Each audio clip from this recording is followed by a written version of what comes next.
Hello साथियों, नमस्कार। आज हम लोग रीजनिंग का चैप्टर नंबर 2 घड़ी। आज हम लोग घड़ी का पार्ट 2 देखेंगे, क्योंकि पिछले वीडियो में हम लोगों ने घड़ी के दोनों सुइयों के बीच का जो कोण बनता था उसे बहुत ही बेसिक लेवल से करना सीखा था। आज उन्हीं क्वेश्चंस को, उसी पर आधारित प्रश्नों को आज हम लोग फार्मूला बेस देखेंगे। तो आज हम लोग जिस फार्मूले का प्रयोग करने वाले हैं वो फार्मूला है 30h - 11/2m। इस फार्मूले का यूज करके हम लोग घड़ी की दोनों सुइयों के बीच का जो भी कोण पूछेगा उसे हम आसानी से निकाल लेते हैं। और आइए आपको सिखाते हैं। ये है 3 मान लो और ये है 12। क्लियर?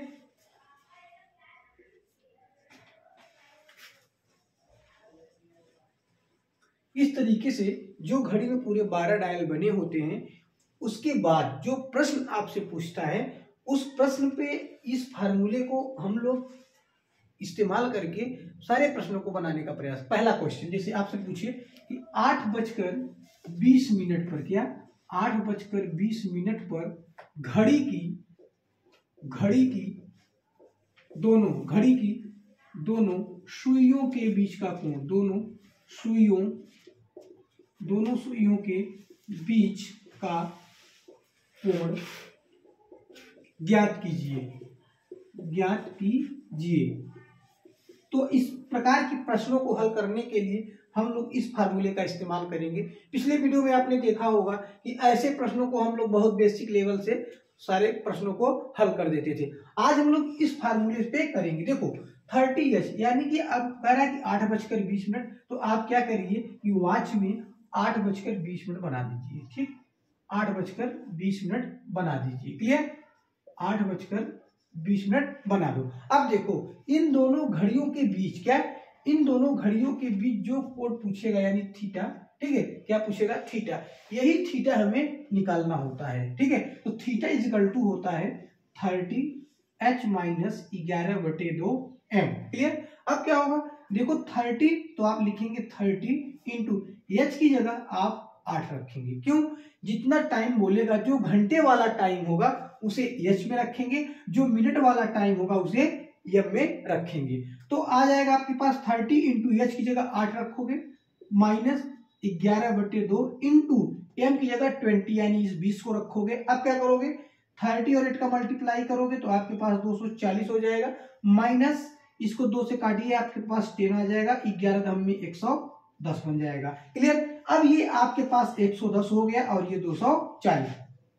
जब आप 240 में से 110 को घटाएंगे तो देखिए 0 में से 0, 4 में से 1 गया 3 और 2 में से 1 गया 1।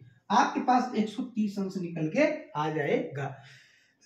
देखिए ये जो कोण निकल के आया है ये कैसा कोण है? आप देखेंगे ये आंतरिक कोण है। कैसा कोण है? आंतरिक कोण है। कैसा कोण है? आंतरिक। आंतरिक का मतलब ये हो गया इन दोनों सुइयों के बीच का। इसका मतलब एक कोण आंतरिक बनता है और एक कोण बाह्य बनता है। क्लियर? जब बाह्य कोण बनेगा तो उस पे जो प्रश्न आएंगे उसको भी मैं बताऊंगा, लेकिन जो आंतरिक कोण आया आप याद रखेंगे, किसी भी यानी इन दोनों घड़ियों के बीच का किसी भी समय आंतरिक कोण 180 अंश से ज्यादा नहीं बन सकता है। आंतरिक कोण जो है वो 180 से ज्यादा नहीं हो सकता है, 180 से ज्यादा नहीं हो सकता है। क्लियर? तो ये बात आपके दिमाग में रहनी चाहिए कि आंतरिक कोण 180 अंश से छोटा होता है, यानी कि इन घड़ियों के बीच जब कोण बनेगा, क्लियर, तो 180, ठीक है, इस 180 से ज्यादा आप नहीं बना पाएंगे। जब 180 से ज्यादा बन जाएगा तो आप क्या करेंगे? उसको 360 में से घटा देंगे। जब भी 180 से ज्यादा आए तो आप इसको क्या करेंगे? 360 में से घटा देंगे। क्लियर? तो आपको आंतरिक कोण मिल जाएगा। क्लियर? जैसे ही 180 अंश से ज्यादा अगर आपका एंगल आता है तो आप समझ जाइएगा कि वो बाह्य कोण की बात कर रहा है। क्लियर? आइए अब इस पे आधारित कुछ और प्रश्नों को देखते हैं। अब देखिए एक प्रश्न आपसे कहे कि 7:12, क्या करें? 7:12 पर घड़ी की दोनों सुइयों के बीच का कोण, 7:12 पर घड़ी की दोनों सुइयों के बीच का कोण निकालना है। कितना? 7:12 पर। अब क्या करोगे? Theta equal to 30h - 11/2 into m। अब theta equal to 30 into h की जगह कितना रखना है 7 रखेंगे, एच की जगह 7 माइनस 11/2 इंटू एम की जगह कितना रखना है 12, कितना रखना है 12। अब क्या करो 2 से इसको काटो, 6 दूने 12 और 7 त्रिक 21, 210 माइनस 11 छक्का 66। अब क्या करो 210 में से 66 को घटाइए, तो 10 में से 6 जाएगा आपके पास 4, यहाँ बचा कितना आपके पास 0 हो गया, इसको देंगे आप 10 बन जाएगा, 10 में से 4 6 घटाएंगे तो कितना आ जाएगा आपके पास 4 आ जाएगा, और यहाँ कितना बन जाएगा 144 बन जाएगा। कितना बन गया आपके पास 144 बन गया, यानी 144 अंश निकल के आ गया। जब आप 210 में से 166 घटा देंगे तो आपके पास 144 का कोण बन जाएगा। अब आइए इसी के आगे और प्रश्न देखते हैं, और प्रश्नों को बनाएंगे तो देखिए आपको क्या मिल जाएगा, बहुत ही छोटे छोटे प्रश्न बनाएंगे हम लोग। अब देखिए एक क्वेश्चन है आपके पास 9:16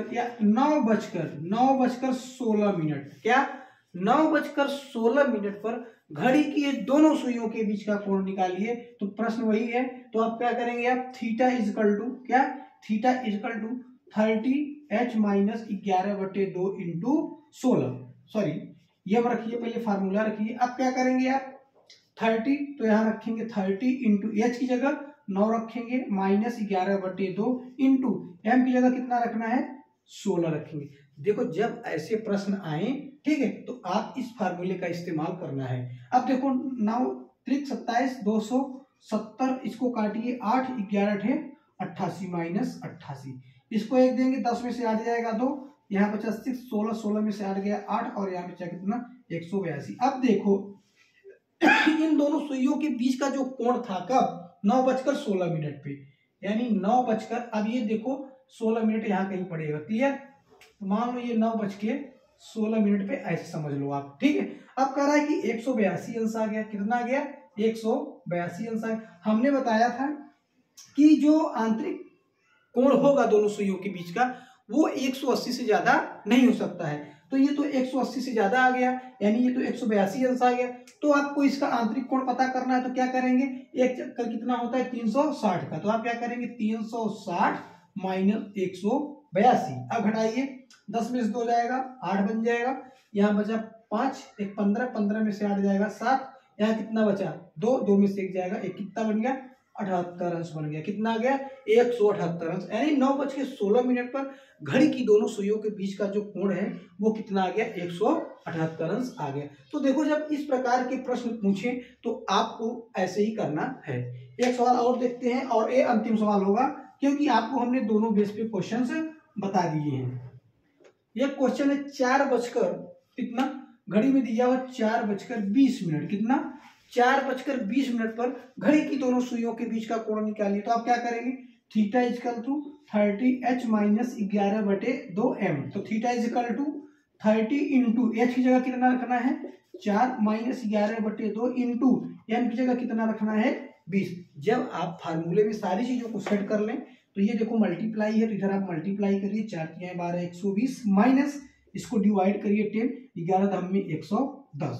अब देखो 120 में जब आप 120 में 110 को घटाएंगे तो आपको कितना मिल जाएगा 10 अंश मिल जाएगा। और आपसे क्या बोला है 4:20 पर, 4:20 का मतलब क्या हुआ, ये जो दोनों घड़ियां होंगी ये क्लियर घंटे और मिनट वाली सुई थोड़ा सा क्या होगी आगे होगी, क्या होगी थोड़ा सा आगे। जो घंटे वाली सुई जब ये 4 पहुंचेगी मिनट वाली सुई तो 20 बन जाएगा, 4 20 बन जाएगा, तो घंटे वाली सुई थोड़ा सा यहाँ आएगी। तो इन दोनों सुइयों के बीच की जो गैपिंग है वो कितने अंश की है 10 अंश की है। तो आपको इस प्रकार के प्रश्नों को ऐसे हल करना पड़ता है। देखिए जब इस फार्मूले अगर मान लो फार्मूला आप भूल गए तो आप क्या करेंगे इसको एकदम बेसिक लेवल से, पिछले वीडियो में जैसे हमने बताया है कि हम लोग इसको बेसिक से कैसे निकालते हैं आप इसे वैसे भी निकाल सकते हैं। तो आज हम लोग इसमें इस तरीके के प्रश्नों को बनाना सीख गए हैं। अब जो इस पे और घड़ी पे आधारित प्रश्न आते हैं उनको हम लोग अगले वीडियो में देखेंगे। तो आज के लिए इतना ही,